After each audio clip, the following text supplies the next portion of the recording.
Hi guys, कैसे हैं सभी? Today we'll talk about a different topic which is stock market prospects for 2026. तो एक कहावत है ना जो बोलते हैं कि मार्केट में तेजी और मंदी तो लगी रहती है बट मुनाफा तो वही कमाता है जो टिका रहता है लास्ट तक. तो this is the main theme the investor is focusing right now, है ना. तो इसमें we'll talk about macro landscape for 2026 where we are seeing a goldilocks scenario. इसको समझाऊंगा क्या होता है. तो इसमें क्या होता है कि the signal we are getting is a kind of a positive signal where Indian GDP is growing with a decent growth, and which is 8.2%, and inflation is below 1% right now. तो this is the very good sign कि एक steady rate से अच्छी rate से Indian economy grow कर रही है ना.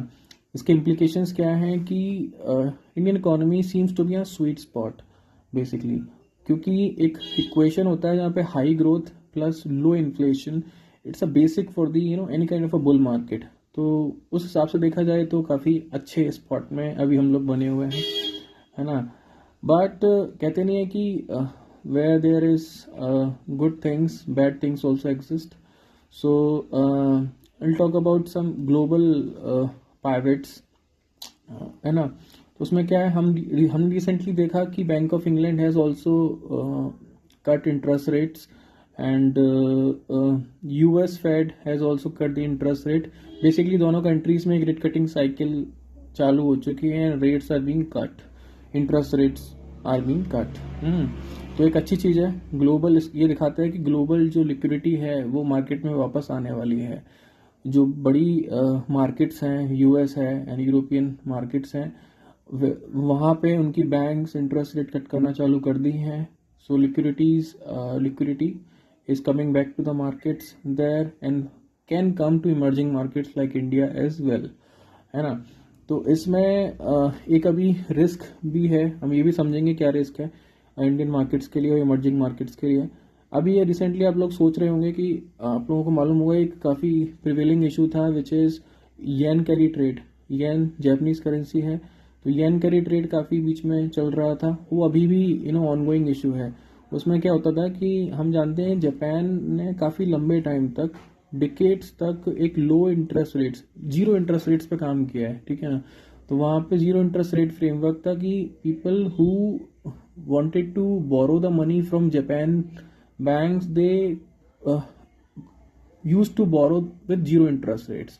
तो इसी का फायदा यूएस इन्वेस्टर्स और अदर यूरोपियन इन्वेस्टर्स उठाया करते थे कि they use to borrow the money from Japanese bank at zero interest rates, and then they used to convert that money into dollar and then convert it to the rupee, and finally rupee में वो Indian equities में investments किया करते थे, ठीक है ना. But recently Japan और bank of Japan has also started raising interest rates. तो पहला इंटरेस्ट रेट रेस उन्होंने कर भी दिया है, ठीक है ना. तो ये एक रिस्क ऐसे है कि हो सकता है कुछ इन्वेस्टर्स ऐसे होंगे जो इंटरेस्ट रेट मतलब बढ़ने की वजह से इंटरेस्ट देना नहीं चाहेंगे, and they will want to they'll want to simply close the loans. तो लोन क्लोज करने के लिए वो क्या करेंगे कि इंडियन इक्विटीज सेल करेंगे, ठीक है ना. इंडियन जो एसेट क्लासेस है उनको सेल करेंगे, जो कि एफआईआई सेलिंग हमें दिख भी रही है. एंड उसको सेल करने के बाद उसको कन्वर्ट करके रुपी में convert into dollars, and dollar में कन्वर्ट करके will convert into yen and finally pay the loans to the Japanese bank. तो इस तरीके से एक रिस्की एनवायरनमेंट है इंडियन इक्विटीज के लिए कि Indian equities are being sold by such investors who use to borrow in yen from the Japanese banks. तो एक रिस्की है, इस पे नज़र रहेगी इन्वेस्टर्स की 2026 के अंदर, है ना. I talk about some sectoral strategies, है ना. तो इस समय आईटी सर्विसेज एक सेक्टर है जो कि लोग फोकस कर रहे हैं, क्योंकि काफ़ी करेक्शन आ चुका था आईटी सर्विसेज में, आईटी कंपनीज में. And now when two popular markets, two big markets, European market and US market have started, जो वहाँ की गवर्नमेंट है started cutting the interest rate. तो उससे क्या होता है कि ये जो हमारी इंडियन कंपनीज, जो आईटी कंपनीज थी, they usually do business with these countries, तो वहाँ पे अगर लोगों के हाथ में या कंपनीज के हाथ में ज़्यादा लिक्विडिटी होगी, will spend on IT themes, तो यहाँ से हमारी कंपनी अभी कंट्रीब्यूट कर पाएंगी and finally it is good for the Indian IT as well. तो इंडियन आईटी सर्विसेज के लिए एक तरीके से थोड़ा सा पॉजिटिव इस तरीके से, तो वहाँ पर भी आप ट्रेडिंग अपॉर्चुनिटीज़ फिगर आउट कर सकते हो। Next is power and infra will be the theme of 2026। हम सब जानते हैं AI is unfolding it's main things in upcoming futures. वहाँ पर नए नए डेवलपमेंट्स हो रहे हैं एंड AI के लिए बेसिक सेक्टर्स जो कि कंट्रीब्यूट करेंगे वो होगा इंफ्रा, है ना, एंड आपका जो है मेनली पावर इंफ्रा, ठीक है ना।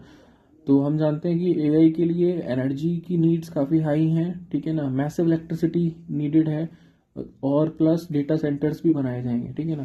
तो ऐसी कंपनीज जो कि ग्रिड मैन्युफैक्चरिंग में है या फिर इलेक्ट्रिसिटी में है, यूटिलिटी के अंदर है, डेटा सेंटर जो है ओपन कर रही हैं, दे विल बी ना mainly on a watch list in 2026 by the investors, ठीक है ना। तो आप वहाँ पर फोकस करिएगा। दूसरा जो है we'll talk about current position of the Nifty and other things, जहाँ पे हम देखेंगे कि आप फोकस करेंगे तो Nifty is trading in a range 25,700 to 26,300। This is the particular range जहाँ पे अभी इंडियन मार्केट फंसा हुआ है। तो इस रेंज पे आप फोकस करके चलिएगा, क्योंकि wherever the breakout will be, वहाँ पे एक बड़ा मूव आ सकता है। तो इन्वेस्टर्स इसको भी ट्रैक करेंगे कि एक रेंज में जो मार्केट फंसा हुआ है, तो यहाँ पे ब्रेकआउट किस साइड होता है, तो उस पर भी नज़र रहेगी आगे आने वाले वीक्स में। तो इसके साथ साथ एक एडवाइस और है कि आप 25 से 20%, 15 to 20% कैश पोजीशंस रखें, पूरा डिप्लॉय ना करें कैश को, ठीक है ना, क्योंकि इस समय ग्लोबल प्रोस्पेक्ट्स काफ़ी फ्रिक्वेंटली चेंज हो रहे हैं, ठीक है ना। और जनवरी इज़ अ इवन मंथ और हिस्ट्री सेज कि इवन मंथ्स में मार्केट थोड़ा करेक्ट होता है ना। तो जनवरी के लिए एक एडवाइस है कि जनवरी में थोड़ा सा सावधानी बरतें, ठीक है ना। तो जनवरी को तो देखें कि मार्केट कैसा रिएक्ट कर रहा है, एंड स्टॉक स्पेसिफिक मार्केट है, सभी चीज़ों में इन्वेस्ट नहीं कर सकते, ठीक है ना। कुछ चीज़ों में जहाँ पे ग्रोथ है कंपनीज में, यूजल रेगुलर कैश फ्लोज हैं, ठीक है ना, सेल अच्छी है, डोमेस्टिक थीम्स हैं, वहाँ फोकस करिए, ठीक है ना, वहाँ पैसा लगाइए अपना जो है। और 80% जो 20% कैश रखिए, 80% अगर आपका जो है उसमें से 5 to 10% एलोकेट करें गोल्ड और सेफ हेवन एसेट्स में, ताकि थोड़ा पोर्टफोलियो सेफ रह सके और उसको लिक्विडिफाई कर सकें अगर कोई इशू आए तो, ठीक है ना। तो 2026 will be a year of global liquidity and growth, तो बट स्टॉक स्पेसिफिक रहना है, ठीक है ना। Best of luck.